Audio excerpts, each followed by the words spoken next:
Hello friends, welcome back to my YouTube channel Saran's DIY. இன்னைக்கு நம்ம Aariworkல ஒரு back neck design தான் பார்க்க போறோம். இது வந்து ஒரு திக்கான பார்டர் இருக்கிற பேக் நெக், ஸ்லீவ்க்கும் இதே ஒர்க் தான், ஃபுல் பீட் ஒர்க். ஸோ எப்படி பண்றதுன்னு பார்ப்போம்.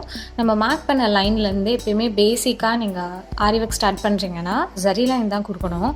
இந்த ஜரி லைன்ல வந்து நான் 3 லைன் ஜரி லைன் கொடுத்துருக்கேன். பாருங்க, ரொம்ப நெருக்கமா கொடுங்க, அங்கே கேப் இல்லாத மாதிரி பார்த்துக்கோங்க. இந்த சரி லைனுக்கு நெக்ஸ்ட் வந்து ஒரு லைன் சுகர் பீட் கொடுத்துருக்கேன். சுகர் பீடுக்கு நெக்ஸ்ட் வந்து ஸ்டோன் செயின் கொடுக்க போகிறேன்.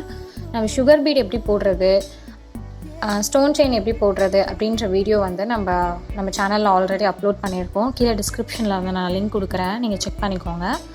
நான் வந்து ஸ்டோன் செயினை ரெண்டு ஸ்டோன் செயினாக வச்சு ஸ்டிச் பண்ணுறேன். பிகினர்ஸ் உங்களுக்கு வந்து கொஞ்சம் கஷ்டமாக இருக்குது அப்படின்னா நீங்கள் வந்து ஒரு ஸ்டோன் செயினாக வச்சு நீங்கள் ஸ்டிச் பண்ணிக்கோங்க. இந்த ஸ்டோன் செயினுக்கு நெக்ஸ்ட்டு பார்த்தீங்கன்னா சுகர் பீட் தான் கொடுக்குறேன். பார்த்திங்கனாவே தெரியும், சுகர் பீடை வந்து ரெண்டு சுகர் பீடாக ஸ்டிச் பண்ணணும்னு நான் ஆல்ரெடி நிறைய வீடியோஸில் சொல்லியிருக்கேன். கொஞ்சம் கேப் இருக்கிற மாதிரியே பண்ணுங்கள், ரொம்ப நெருக்கமாக கொடுத்துறாதுங்க. அது வந்து ஃப்ரேம்லேருந்து ரிமூவ் பண்ணதுக்கப்புறம் அன்ஈவனாக தெரியும். ஸோ நீங்கள் பார்த்து ரெண்டாக ஸ்டிச் பண்ணுங்கள். இப்போ இந்த சுகர் பீடை நெக்ஸ்ட்டு பார்த்தீங்கன்னா ஒரு லைன் சரி லைன் கொடுத்துருக்கேன். ஏன்னு பார்த்தீங்கன்னா அந்த சுகர் பீட்டுக்கு வந்து இப்போ ஃப்ரேம்லேருந்து ரிமூவ் பண்ணிட்டிங்கன்னா கொஞ்சம் அன்ஈவனாக தெரியும். அதெல்லாம் தெரியாமல் இருக்கிறதுக்காக ஒரு லைன் சரி லைன் கொடுத்துருக்கேன். நெக்ஸ்ட்டு 1 இன்ச்சுக்கு நான் வந்து இன்ச் டேப்பில் மார்க் பண்ணியிருக்கேன். இது எதுக்குன்னா நம்மளோட கன்வீனியன்ட்டுக்கு தான். இந்த லைனை தாண்டி நம்ம வந்து வெளியே டிசைன் போடக்கூடாது அப்படின்றதுக்காக நான் மார்க் பண்ணுறேன். பிகினர்ஸ் கண்டிப்பாக இந்த மாதிரி ட்ரா பண்ணிக்கோங்க, ஸ்கேல் வச்சு ட்ரா பண்ணிக்கோங்க. இந்த மாதிரி கர்வ்லாம் இருக்கிற இடத்துல நீங்கள் கையிலேயே சும்மா ட்ரா பண்ணால் போதும். இப்போ ரேண்டமாக அங்கங்கே நான் வந்து மார்க் பண்ணுறேன். இது எதுக்குன்னு பார்த்தீங்கன்னா இந்த இடத்துல நம்ம பீட் வந்து கொடுக்க போகிறோம். நெக்ஸ்ட்டு சில்க் கலர் த்ரெட்டே யூஸ் பண்ணிக்கோங்க, அப்போ தான் வந்து அந்த த்ரெட்டு வந்து ஆடாக தெரியாது. அதனால் இப்போ நம்ம மார்க் பண்ண இடத்துல நம்ம வந்து 5 mm பீடை ப்ளேஸ் பண்ணுறோம். 5 mm பீட்க்கு வந்து எண்ணாட் டிஃப்ரெண்ட்டாக போட்டிருக்கேன் பாருங்கள். இது நம்ம ஒரு பீடாக ஸ்டிச் பண்ணுறதால இதுக்கு நான் எண்ணாட் வந்து ஈஸியான எண்ணாட் தான் போட்டிருக்கேன். இது வந்து பிகினர்ஸ்க்கெலாம் கொஞ்சம் ரொம்பவே ஈஸியாக இருக்கும்.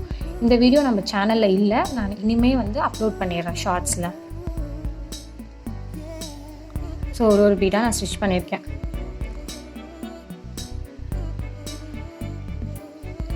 நெக்ஸ்ட்டு பார்த்தீங்கன்னா இதுக்கப்புறமா வந்து ரேண்டமாக அங்கங்கே டாட்ஸ் கொடுக்குறேன். இது வந்து உங்களோட கன்வீனியன்ட் தான், நீங்கள் எங்கே வேணால் நீங்கள் டாட் கொடுக்கலாம். இங்கே தான் இந்த டாட் இருக்கணும், இங்கே தான் நம்ம 5 பீட் வைக்கணும், இங்கே தான் 4 பீட் வைக்கணும், அப்படிலாம் கிடையாது. எங்கே வேணால் ஸ்டிச் பண்ணிக்கலாம் நீங்கள். நான் 4 mm பீடை அங்கங்கே 5 mm பீட்க்கு நடுவில் நான் வைக்கிறேன். இதுக்கும் சேம் எண்ணாட் தான் யூஸ் பண்ணுறேன். இப்போ நம்ம 5 mm பீட் 4 mm பீட்லாம் வச்சுருந்தோம் பார்த்தீங்களா, அதுக்கு நடுவில் எங்கன்னா ரேண்டமாக ப்ளேஸ் ரொம்ப இருந்ததுன்னா அந்த இடத்துல நான் வந்து 3 mm பீட் வச்சுருக்கேன். பாருங்கள், அதே மாதிரி நான் ஃபுல்லாக வச்சிடுறேன், நெக் ஃபுல்லாக. இதுக்கும் சேம் எண்ணாட் தான் யூஸ் பண்ணியிருக்கேன் பாருங்கள். சுகர் பீடுக்கு மட்டும் இந்த எண்ணாட் யூஸ் பண்ணாதீங்க. நெக்ஸ்ட்டு பார்த்தீங்கன்னா இப்போ சுகர் பீடை கொடுக்குறேன். சுகர் பீடை ரொம்ப க்ளோஸாக கொடுங்க, கொஞ்சமாக கேப் இருக்கிற மாதிரி தான் இருக்கணும். அதில் மோஸ்ட்டாக கேப்பே தெரியக்கூடாது. நான் ஒரு சுகர் பீடாக வச்சு தான் ஸ்டிச் பண்ணுறேன். இதுக்கு தான் வந்து செல்ஃப் கலர் ஸ்விவிங் த்ரெட் யூஸ் பண்ண சொல்லியிருக்கேன். ஏன்னு பார்த்தீங்கன்னா இப்போ நீங்கள் டாயினோ இல்லை கோல்டன் கலர் த்ரெட் எதனா யூஸ் பண்ணிங்கன்னா உங்களுக்கு அந்த இடத்துல வந்து அந்த த்ரெட் வந்து விசிபிளாக தெரியும். அது வந்து தெரியக்கூடாது அப்படின்றதுக்காக தான் நம்ம சீவிங் த்ரெட் யூஸ் பண்ணுறோம். இது பார்த்திங்கன்னா பானி ஒர்க் மாதிரியே தான் இருக்கும் கிட்டத்தட்ட.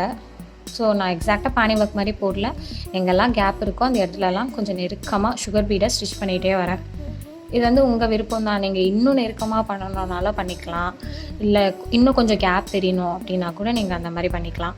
ஒரு சுகர் பீடாக வச்சு ஸ்டிச் பண்ணுறீங்க, ரேண்டமாக அங்கங்கே கேப் இருக்கிற இடத்துலலாம் நீங்கள் ஃபில் பண்ணிக்கிட்டே வரணும். பார்த்திங்கன்னா ரொம்பவே கிராண்டான லுக் கொடுக்கும் இந்த டிசைனு. ஸோ அதனால் கண்டிப்பாக ட்ரை பண்ணுங்கள். இந்த மாதிரி நிறைய வீடியோஸ் பார்க்க மறக்காமல் நம்ம சேனலை சப்ஸ்கிரைப் பண்ணிக்கோங்க. பக்கத்தில் இருக்க பெல் ஐக்கானையும் கிளிக் பண்ணிக்கோங்க. அப்புறம் எப்படி நம்ம கிட்ட ஆர்டர் ப்ளேஸ் பண்ணுறது, ப்ரைஸ் டீட்டெயில்ஸ்லாம் நிறைய பேர் கேட்டிருந்தீங்க.